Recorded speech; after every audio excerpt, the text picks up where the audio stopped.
¿Te gusta la comedia? Sí, sucede que no dormí bien anoche y quería descansar.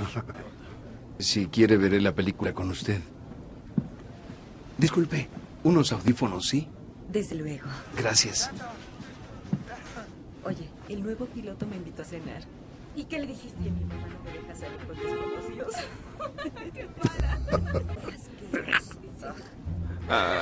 desconocidos. ¿Mis audífonos? En un momento, señor.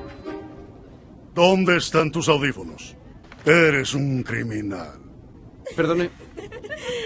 Deme un segundo, señor.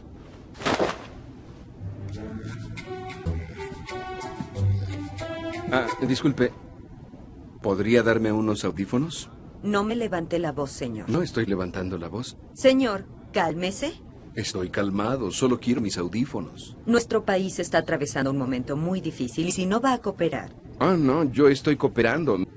¿Hay algún problema, señor? No lo creo. ¿Puede acompañarme a la parte de atrás para hablar? ¿Atrás para qué? No hay problema. El asistente de vuelo me ignoró y no trajo mi pedido. Cálmese. Estoy calmado. ¿Qué pasa con tu gente? ¿Tu gente?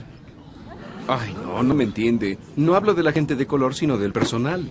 Señor, no toleraré conductas racistas en este avión. Este es un momento muy difícil para nuestro país. Sí, lo sé, no soy racista, solo quiero ver la película. Solo se lo voy a decir una vez más, señor. Permanezca calmado. ¿Calmado?